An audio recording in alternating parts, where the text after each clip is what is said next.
Boboto bondeko mbote bisika bizwami bino bandeko balingami kati na nkolo toza na esengo susu ya kokota na bandako na bino mpona kolobela bino makambo etali 3e testament tiketi kombo ya Yesu Kristo Masia ekomisama.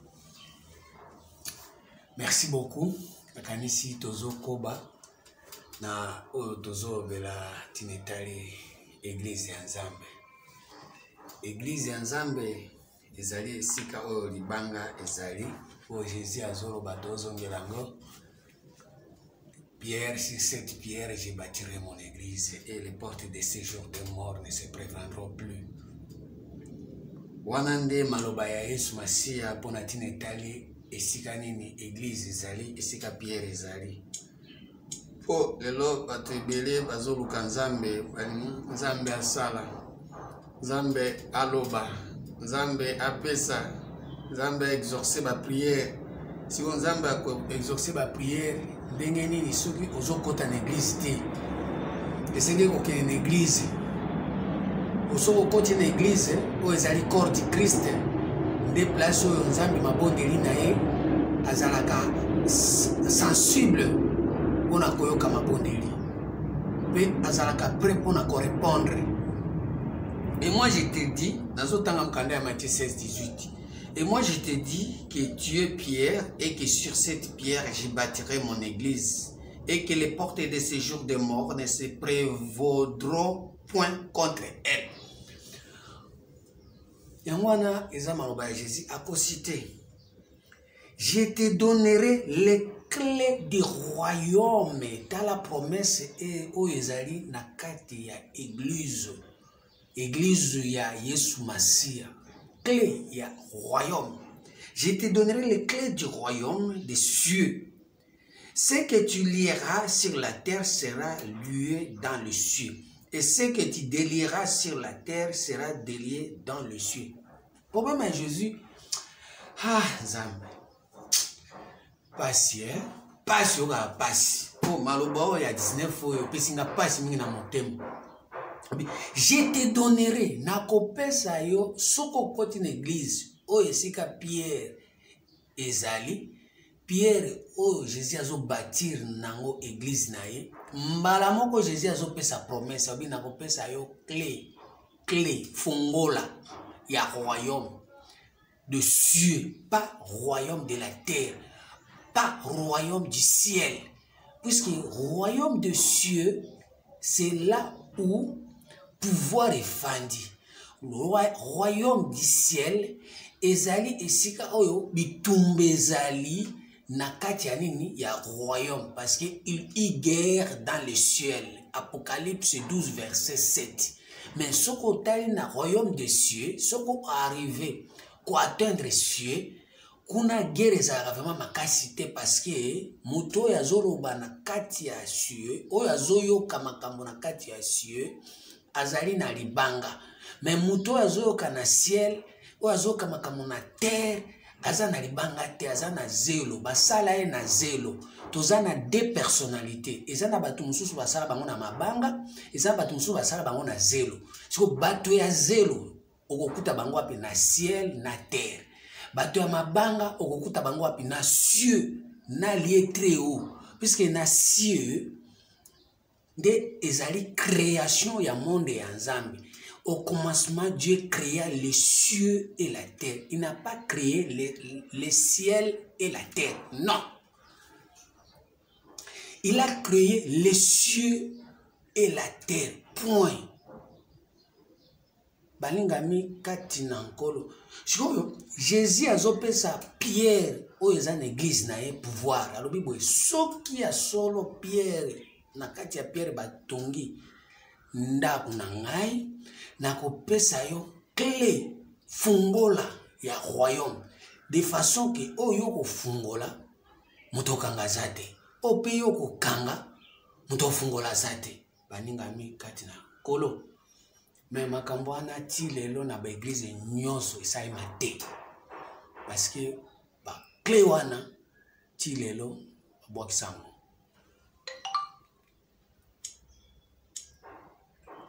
Clé wana aboyango. Matthieu 23 13 Tobandatana 12. Quiconque s'élèvera sera abaissé et quiconque s'abaissera sera élevé. Problème à Jésus yangoan. Ce qui yo yena kati anda kwa Nzambe yo bandi déjà kotombwa. Nzoka nde sengeli bakitisa yo. Po ete oza koyana porte à ce jour de mort otombwami. Ngai okomi Nzambe. Puisque s'il y a des êtres qui sont appelés Dieu, soit sur la terre, soit dans le ciel, mais pour nous, il n'y a qu'un seul Dieu qui habite où? Dans les lieux très hauts. Or, dans les lieux très hauts, kuna mutu otombo mazate, batombola kaka éternel. Oyo azoya na vie éternelle. Azape na parole ya éternité. Oyo soki asali mutu olongola azate, mutu obakisa pe azate. Azosala bongo po bato babanga ye. Mukande Ecclésiaste 3 verset 14. Quiconque s'élèvera sera abaissé et quiconque s'abaissera sera élevé. Malheur à vous, scribes et pharisiens hypocrites, parce que vous fermez aux hommes les royaumes des cieux. Vous fermez aux hommes les royaumes des cieux. Vous n'y entrez pas vous-même et vous ne laissez pas entrer ceux qui veulent entrer. Bande ko balinga mikati na nkolo oyo ezali makambo ezosala pasi mingi po porte ya séjour de mo ezofungwama po bato nini batombwami okomona na église mobimba batomboli pasteur, okomona na église mobimba batomboli diacre, na église mobimba batomboli évêque, na église mobimba batomboli bishop, visionnaire batomboli. Soko mekika kotoucher esili boswana wana titi. Mais éternel, mutu aswanelaka ya zate. Éternel mutu aswanelaka ya zate. Pe mutu atamuka otombola ete. Or esika ya koswana ezande so botomboli éternel. So mutu ameki kotombola éternel banda bitumba ndeko na ngai. Po yende sengeli batomba, mais comment expliquer yo ozotombola batu? Otombola mutu, otombola biloko, mais éternel botombola ete. Mais pour mes amis, ceux qui touché ka église na biso bâtiment. Mutalo ba pona église na biso te. Bande ko balinga mekate. Otombo l'église, Zamba kwa besiango. Okitsango. Pourquoi? Parce que bozo kanga porte à royaume des cieux, bozo fungo la porte à royaume de la terre et royaume du ciel. Bozo kota te binomoko na royaume des cieux, bozo linga pete bato bakota na royaume des cieux. Puisque cieux est un monde en Zambie, c'est création en Zambie. Zambie a créé cieux, na terre, ya ye. Cieux na terre en Zambie, so ba créé en Zambie. Jérémie 10 verset 12.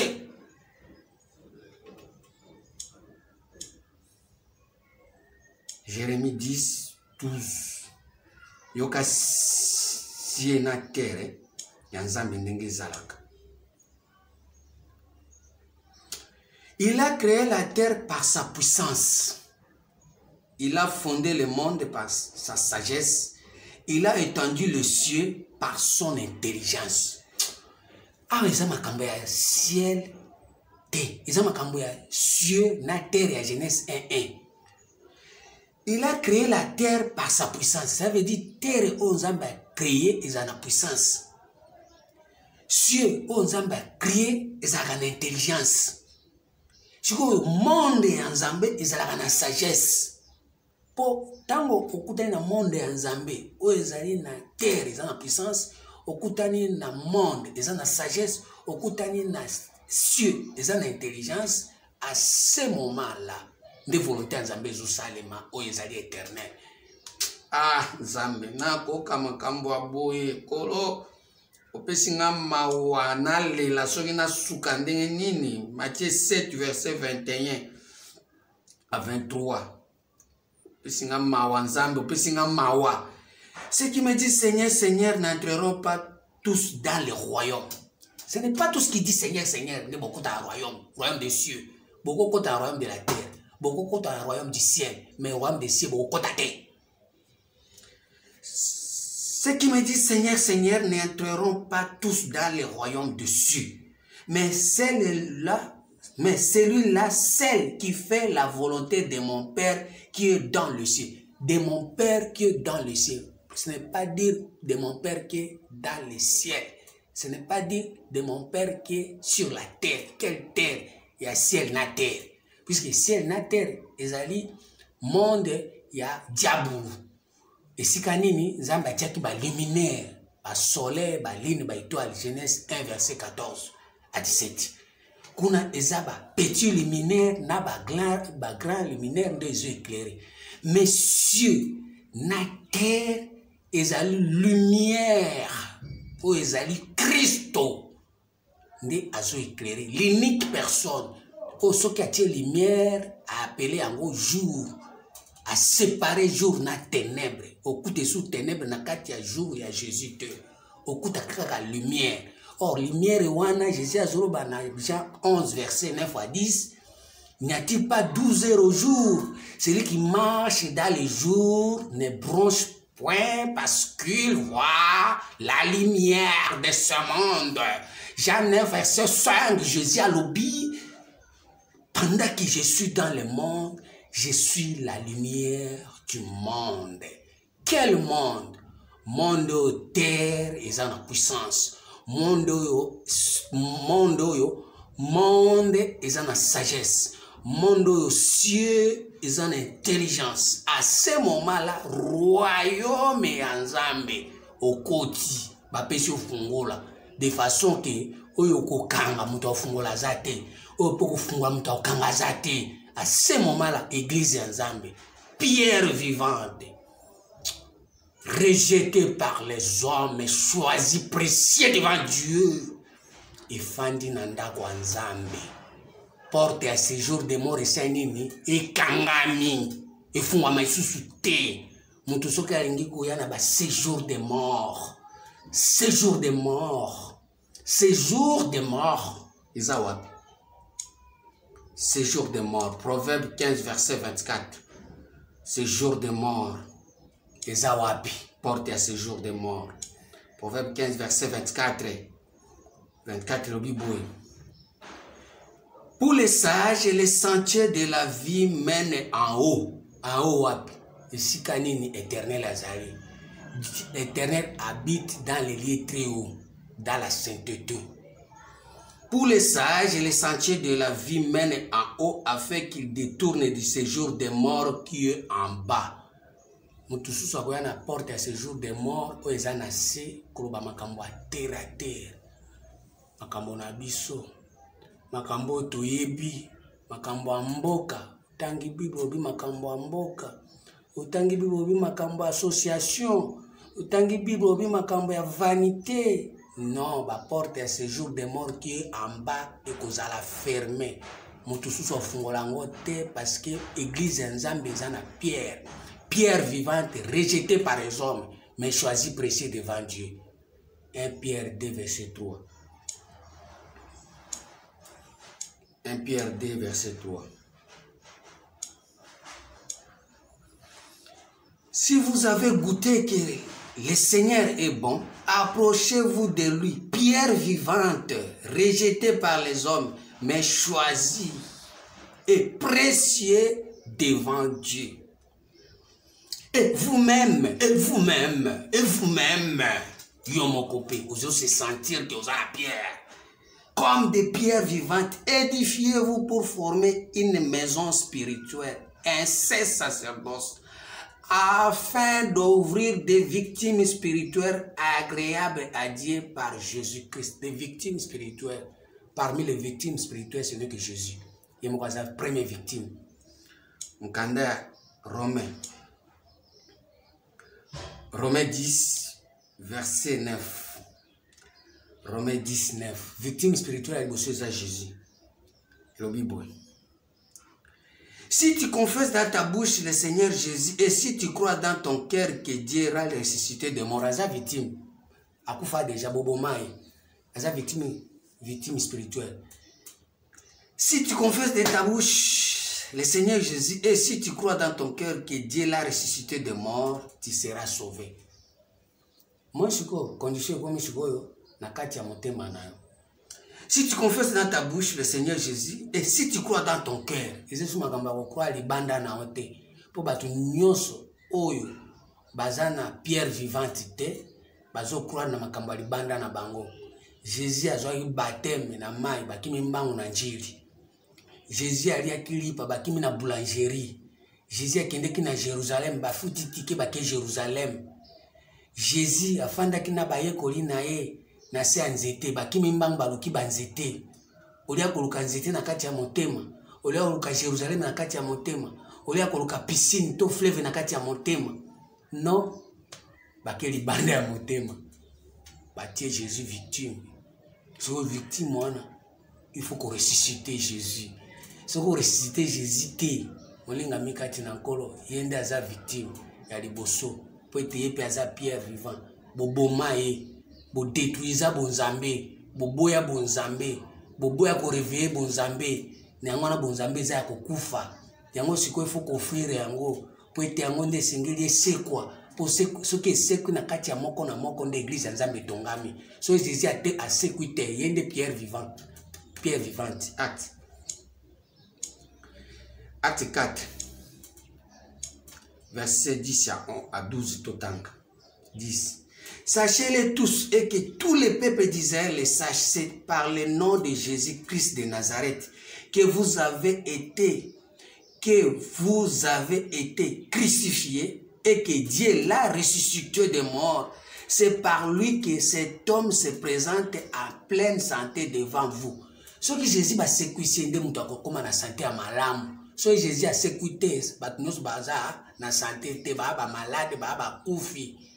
Or Jésus ndé faut asekwa na kati ya moko na moko. Esengeli yende asekwa tne muto atele mabaza na bonne santé. Mais Jésus soki aza ya kokufa yo moko ndo oza ya kosekwa sans Jésus. Nzambe apesinga mutuka wana ozwi toboite. Nzambe apesinga musala na ozwi. Nzambe apesinga libala na ozwi. Kati na yo est-ce que Jésus aza kosekwa? Pona kati ya musala kuna uza muibi, uza mutu alukuta, mutu asongi makelele, utia watu mala lezi. Ozwi libala, est-ce na kati na Jésus aza kosekwa? Pona libala wana uza utiaka batu mala lezi. Ozwi musala, est-ce que Jésus aza kosekwa? Na musala wana okomi muibi. Mtema mabelo kuta pakumi so okomi nzambe posoko sungi mutu ifuka kombo na yonde batiaka ngo liboso.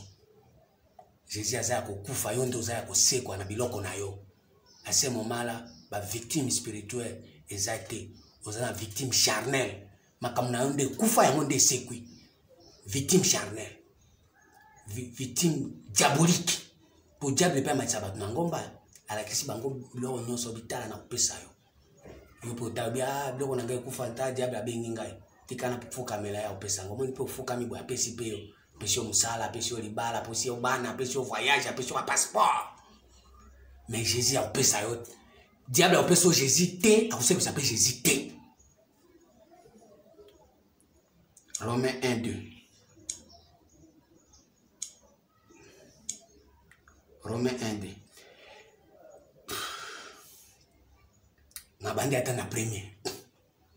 Paul, serviteur de Jésus-Christ, appelé à être apôtre mis à part pour annoncer l'évangile de Dieu, qui avait été promis auparavant de la part de Dieu par ses prophètes dans les saintes écritures,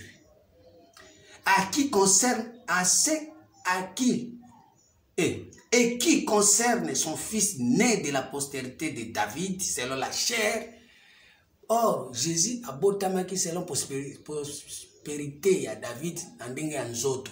David il peut assaler là Jésus par rapport na nzoto.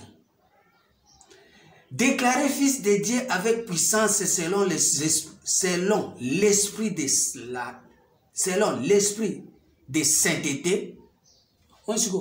Jésus soki a sekui a komi ko déclaré moi na nzambe na esprit selon la sainteté. Kuna eza bosantu na bosantu. Soki asekwi na esprit na kati ya motema de bosantu monani. Par sa résurrection d'entre les morts, Jésus-Christ notre Seigneur, par qui nous avons reçu la grâce et l'apostolat pour amener à son nom à l'obéissance de la foi tous les païens. Papa nyonso bo basambela bisambela wana bo bazo forcer ko sambela kona ke so basambeli nzamba yoka bango. Or nzamba alobi avant que osenga na bi déjà eloko yo ngana za na posa na pesa yo Nzamba yebi eloko nini yo esengeli apesa. Mais yo olingi nzamba apesa yo par rapport na chair. Par rapport na esprit à David. Bitumba nyonso David azobunda selon nzoto. Ya moni Bible ezoba David n'est pas monté au ciel. Parmi lesquels vous êtes aussi, vous qui avez été appelés par Jésus-Christ, à tous ceux qui est à Rome sont bien aimés les dédiés, appelés à être saints. Que la grâce et la paix vous soient données de la part de Dieu notre Père et du Seigneur Jésus-Christ. Je rends d'abord grâce à mon Dieu par Jésus-Christ au sujet de vous tous, de ce que votre foi est renommée dans le monde entier. Quel monde entier? Monde oyo, ils ont la sagesse. Dieu a aimé le monde wana, ils ont la sagesse. D'autres côtés, on a Jérémie 10, verset 12. Pour le monde de la sagesse, au coup de pas en pambate. Monde de la sagesse, au coup de kuna kuruna. Monde de la sagesse, au coup de guerre. Monde de la sagesse, au coup de mutumoko bayateri ma kominzambe. Monde de la sagesse, bazo bois qui s'abanzambe nyonso. Les dieux qui ne sont pas des dieux en nature. Na nature, baba nzambe te. Dieu que je sers à mon esprit. Dieu que je sers à mon esprit.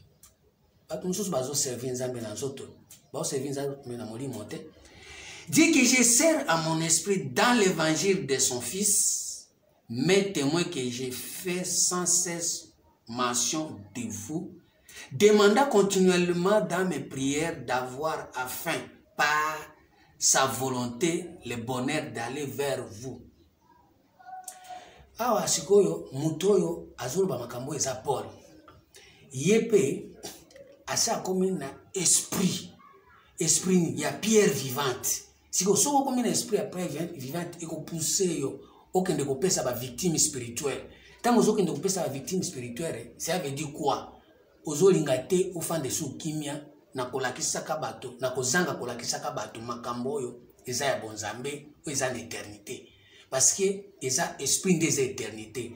La chair ne sert de rien. C'est l'esprit qui vivifie. La chair ne sert de rien. Les paroles que je vous ai dites sont esprit et vie. Si vous avez paroles, vous avez un esprit et une vie. Vous faites des choses qui m'attendent. Vous pouvez visiter. Il y a un moment dans le 3e testament. Vous avez un côté. Vous avez un qui m'attend. Vous avez un posaka naya. Natea. Atabo zo sungate. Atabo contribuer. Atabo lingate. Maintenant, vous faites un qui m'attend parce que c'est l'esprit qui m'anime. Bandeko balinga mikati na nkolo mais lelo batu balingi esprit te batu balingi kaka chair. Nzambe ayebisa ngai na okende poto, Nzambe alobela ngai na kubala, Nzambe ayebisa ngai musala na ngai, Nzambe papa na ngai mama na ngai biloko nyonso wana kokufa otiki yango pe oke zero.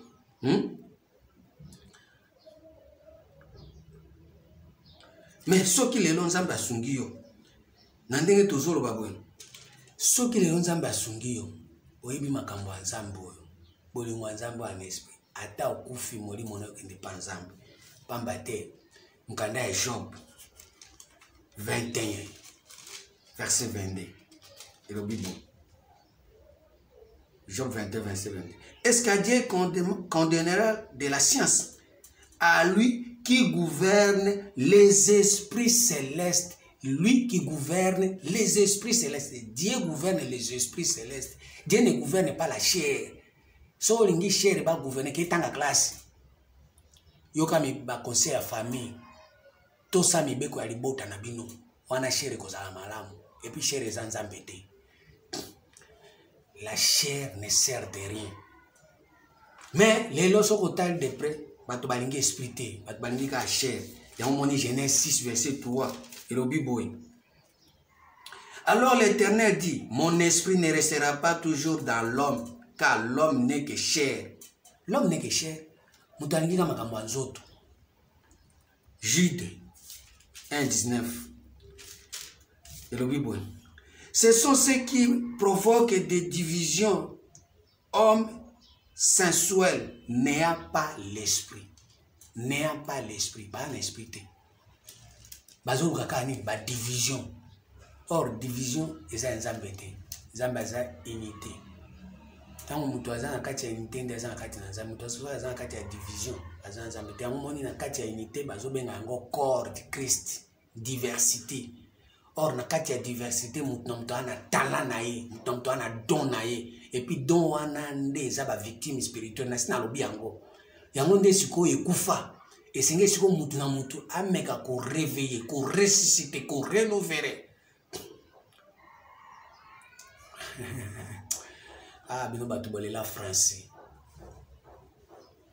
Pour réanimer esprit de façon que corps de Christ t'offrir corps. Hébreu 13, 15. Hébreu 13, 15. Et le Bible. Par lui, offrons sans cesse à Dieu un sacrifice de louange, c'est-à-dire le fruit des lèvres qui confessent son nom. Par lui. Quel par lui qui parle? Le corps de Christ. Or, tu n'as voulu ni sacrifice, ni holocauste, tu m'as formé un corps. Tu n'as voulu ni sacrifice, ni holocauste, tu m'as ouvert oreille. Oh, oreille, ou un des corps. Soko yoki te, tiko sala. Or, corps, ce n'est que l'oreille. Tu n'as voulu ni sacrifice, tu m'as formé un corps. Tu n'as voulu ni sacrifice, tu m'as ouvert l'oreille. Psaume. Sotemta mukanda Psaume 40, verset 7. Soko yoki nanu makambo ya bonzambe te. O ezali na éternité. Kangamnoko. Kangamnoko. Porte ya séjour de moi ezofungwa. Ozobo église ya Nzambe et fonctionner. Ozo kanga porte ya royaume. Ozo kota te, olingi pe bato ba kota te. Luc 11, verset 52. Luc 11, 52. Malheur à vous, docteurs de la loi, parce que vous avez enlevé la clé de la science. Vous n'êtes pas entrés vous-même et vous avez empêché d'entrer ceux qui le voulaient. Bolongoli clé ya science. Or, koboya déjà kozwa corps ya Christ, eza koboya kozwa litoi. Po ete oyoka. Siko à ce moment-là, moi ba fungola yo porte ya science. Po ete oyoka makambo ya royaume, bakangi yango, royaume des cieux, bafungoleli yo porte ya séjour de mort, po ete oyoka makambo ya royaume de la terre, o eza ya diable. Matthieu 4, verset 4. Jésus répondit, il est écrit, l'homme ne vivra pas de pain seulement, mais de toute parole qui sort de la bouche de Dieu. Le diable les transportant dans une ville sainte les plaça sur le haut du temple et lui dit, si tu es le fils de Dieu, jette-toi en bas, car il est écrit, il donnera les ordres à ses anges et à ton sujet, et ils te protégeront sur les mains, de peur que ton pied ne heurte contre une pierre. Jésus va tomber likolo na royaume. Babi bois kama na se. Yo pe kota na royaume de la terre. Jésus aboy. Aboy kiango. Aboy kiango. Akoya kite.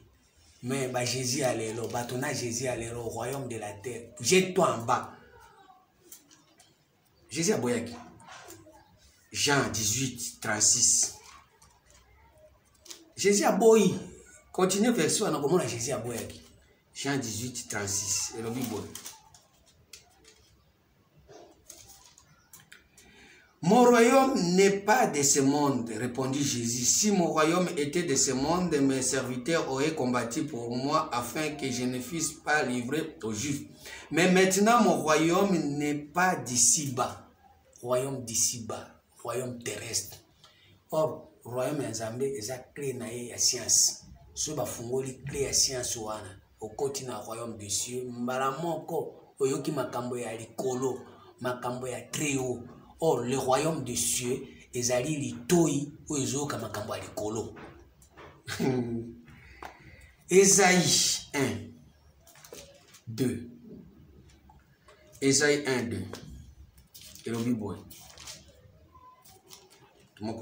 Cieux, écoutez, terre, prêtez l'oreille quand l'Éternel parle.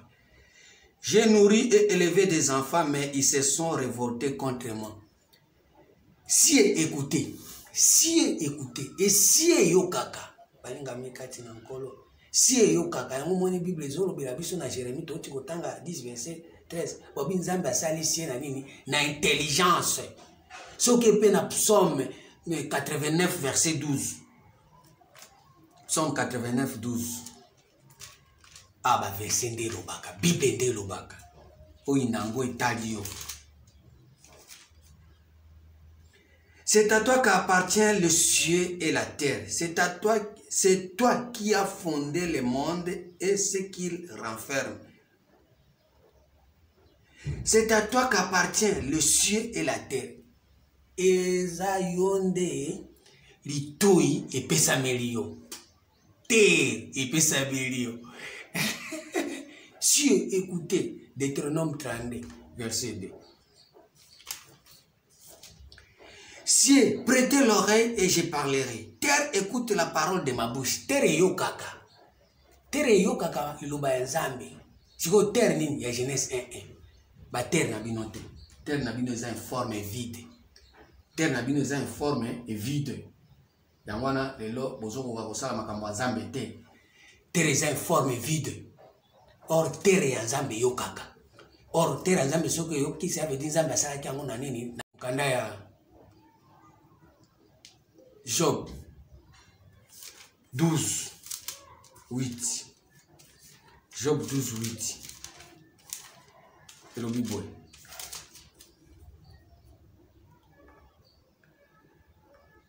Parle à la terre, elle t'instruira. Parle à la terre, elle t'instruira. Lobela mabele européen nini instruction. Mais lelo ba mabele ya lelo et puis ça instruction te ozo mabele ozo lo baka boye oké aussi si osongi na yo ndengwana oké ata papa na akufa mama na akufa ko lobi na mabele après ça instruction moko te. Mais parle à la terre et t'instruira. Mabele ya Nzambe pe ça ba instruction. So mabele nini wana. Isaïe 64. Isaïe 64 verset. On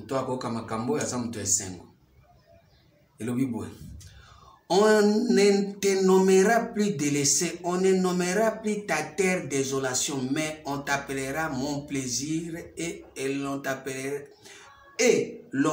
appellera ta terre épouse.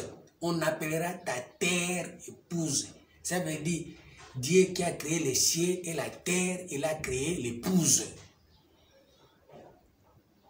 Car l'Éternel met son plaisir à toi, et ta terre aura un époux. Joël 2, verset 14. Joël 2, 14. Tosukawana. Pour verset zébélé.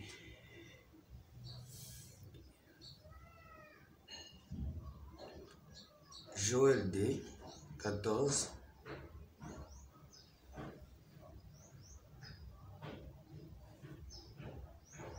Joël 2, 14, non.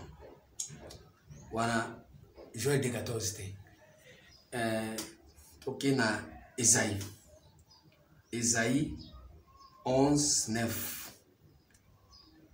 Esaïe 11, 9.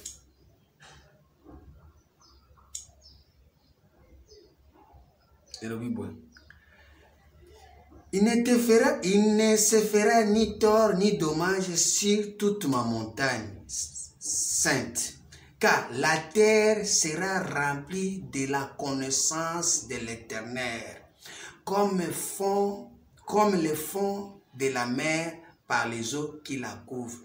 Il ne se fera ni tort ni dommage sur ma montagne sainte, car la terre sera remplie de la connaissance de l'Éternel.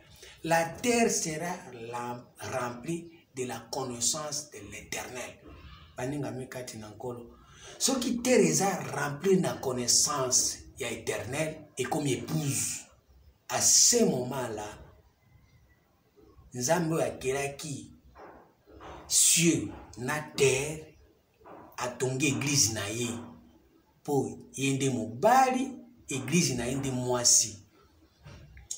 Ephésiens verset asuka to suka wana. Ephésiens 5 verset 23 27. Car le mari est le chef de la femme comme Christ est le chef de l'église qui est son corps et dont il est sauveur. Or, de même que l'église est soumise en Christ, les femmes aussi doivent l'être à leur mari en toutes choses. Marie, aimez vos femmes comme Christ a aimé l'église. Il s'est livré lui-même pour elle, puisque Christ c'est la tête de l'église. Il s'est livré lui-même, pourquoi? Parce que lui-même il est la pierre vivante. L'église aussi est comme une pierre vivante. À ce moment, l'église est tongami, l'église est comme épouse. Afin de les sanctifier par la parole, après l'avoir purifié par le baptême d'eau. Afin de faire paraître devant lui cette église glorieuse, sans tache ni ride, ni rien de semblable, mais sainte et irrépréhensible. C'est ainsi que les maris doivent aimer leurs femmes comme leur propre corps. Celui qui aime sa femme s'aime lui-même. Jésus, na minute oyo, azana bolingo nae na kati na église nae. Azana bolingo nae na kati na église nae, etikala bona kombo